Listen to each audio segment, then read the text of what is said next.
Irmãos queridos, para a nossa meditação neste dia, desejo ler 2 versículos que se encontram nas cartas do apóstolo Paulo. 1 Coríntios 3:9, porque nós somos cooperadores de Deus, vós sois lavoura de Deus e edifício de Deus. Agora vamos ler 2 Coríntios, capítulo 6, versículo 1. E nós, cooperando também com ele, vos exortamos a que não recebais a graça de Deus em vão. Aprendemos com o apóstolo Paulo que não podemos receber a graça de Deus de forma vã. A graça é um presente merecido e não podemos deixá-lo de lado como um bem qualquer. Ela tem que ser vista e recebida como o bem mais precioso que um dia fomos presenteados, pois ela nos foi concedida perante o sacrifício de Jesus Cristo na cruz, pois ele subiu à cruz em nosso lugar. Precisamos refletir e nos perguntar se a graça de Deus tem transformado a nossa vida, se tem produzido em nós vida abundante, se tem trazido cura para a nossa alma e libertação dos nossos pecados. Ela não pode ser um presente deixado de lado, queridos.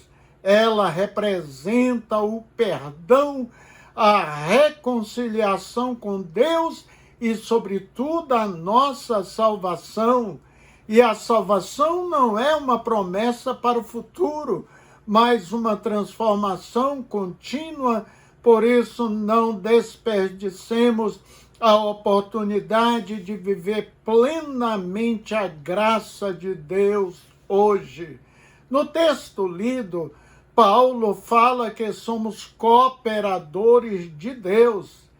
Desejo ler com nossos irmãos o texto de 1 Coríntios 3, do verso 1 até 11. Eu, irmãos, não vos pude falar como espirituais, mas como a carnais, como a meninos em Cristo. Com leite vos criei e não com carne, porque ainda não podias, nem tampouco ainda agora podeis, porque ainda sois carnais. Pois, havendo entre vós invejas, contendas e dissensões, não sois porventura carnais, e não andais segundo a homens? Porque, dizendo um, eu sou de Paulo, e outro, eu de Apolo, porventura não sois carnais? Pois quem é Paulo e quem é Apolo, senão ministro pelos quais crestes, e conforme o que o Senhor deu a cada um? Eu plantei, Apolo regou, mas Deus deu o crescimento. Por isso, nem o que planta é alguma coisa, nem o que rega, mas Deus que dá o crescimento. Ora, o que planta e o que rega são um, mas cada um receberá o seu galardão segundo o seu trabalho, porque nós somos cooperadores de Deus. Vós sois lavoura de Deus e edifício de Deus, segundo a graça de Deus que me foi dada, pois eu, como sábio arquiteto, o fundamento e outro edifica sobre ele. Mas veja cada um como edifica sobre ele, porque ninguém pode pôr outro fundamento além do que já está posto, qual é Jesus Cristo. Na igreja de Corinto, Paulo observou que os irmãos estavam cheios de ciúmes e brigas por motivos que promovia divisão no corpo de Cristo.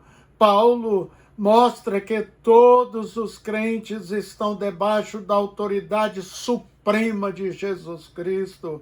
Como igreja, precisamos aprender a viver em unidade, abandonando contendas imaturas que muitas vezes nos cercam, para assim poder crescer na fé e na graça do Senhor.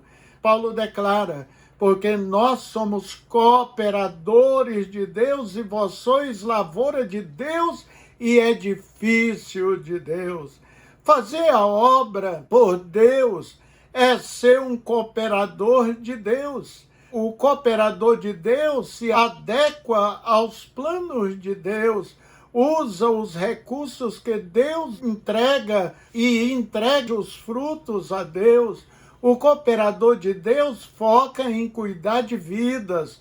Deus nos usa como instrumentos que manifestam a sua glória. No nosso cotidiano, podemos compartilhar nossa fé a Jesus Cristo como o único caminho que conduz à vida e ao céu. É o único Salvador e Senhor. E a palavra de Deus nos ensina em Mateus 9, 37 e 38. Então disse aos seus discípulos: a colheita é grande, mas os trabalhadores são poucos. Peçam, pois, ao Senhor da colheita que envia trabalhadores para a sua colheita.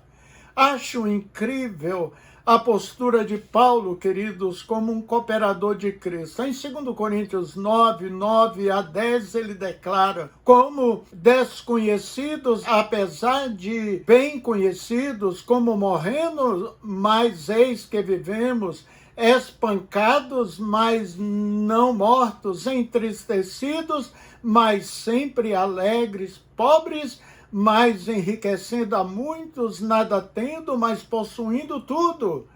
Palavras e postura de um homem íntegro.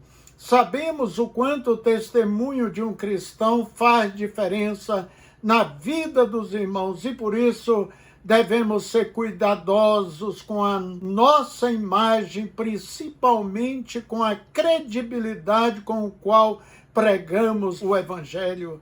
Em outras palavras, Paulo demonstra ser um bom cooperador, independente das circunstâncias em que ele se encontrava. Nestes versículos, Paulo descreve os sofrimentos, privações e tristezas, pois elas não foram acidentais, mas fruto da sua missão de levar o Evangelho a todos os cantos. O que denota que a caminhada com Cristo nunca será fácil, mas sempre será recheada de grandes desafios e dificuldades, e se nós não estivermos firmados no Evangelho, seremos facilmente absorvidos. Permanecer firmes, confiando no poder do Espírito Santo para poder enfrentar os desafios que a nossa vida nos impõe.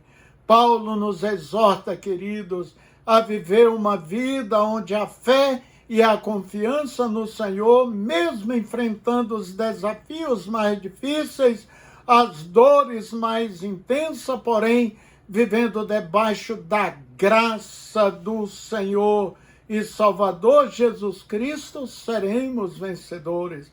Paulo nos mostra que a dificuldade que ele viveu e ensinou e usá-las serviu para glorificar a Deus, o seu Senhor e Salvador. E nós podemos também seguir este bom exemplo, não é mesmo? Amém? Vamos orar. Eterno e glorioso Deus, agradecemos ao Senhor por termos Jesus Cristo como Senhor e Salvador das nossas vidas e depois por sermos cooperadores de Deus nesta terra. Isto é graça, bendita graça oferecida àqueles que amam o Senhor. Obrigado pelo estudo da Tua palavra imutável, verdadeira, Senhor. Abençoa todos os ouvintes da Tua palavra neste dia e abençoa também os seus lares, em nome de Cristo Jesus. Amém. Um abraço fraterno, queridos, e até o nosso próximo encontro, se Deus nos conceder essa graça.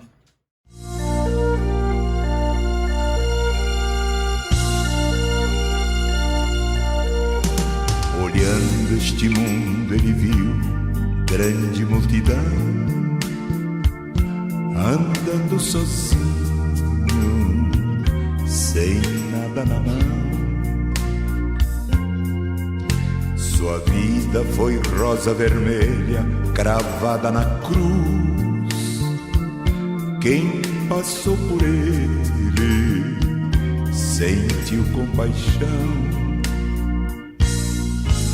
A rosa murchando, sangrando, esvaindo em dor, perdendo a cor, sem respiração. Mas o seu perfume se apega à mão que a esmagou, e quem a feriu concedeu perdão. Agora seu sangue vertendo, caindo no chão, 3 dias morrendo, oh que solidão. No terceiro dia o mundo encheu-se de flores, e a rosa vermelha de novo brotou. Jesus é o lírio dos vales, a rosa de Saron, até seus espinhos são marcas de amor. Agora ele vive a plantar um grande jardim, e se você quiser, será uma flor.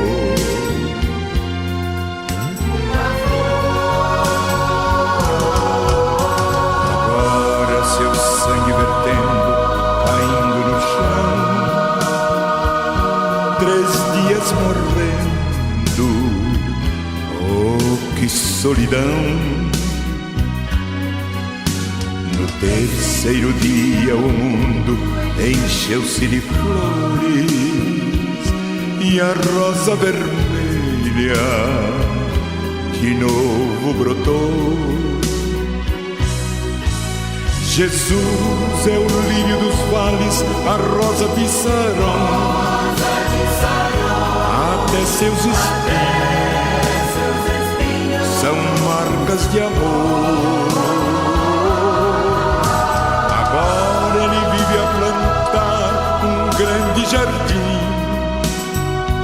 e se você quiser, será uma flor. Jesus é o lírio dos vales, a rosa de Saron, até seus espinhos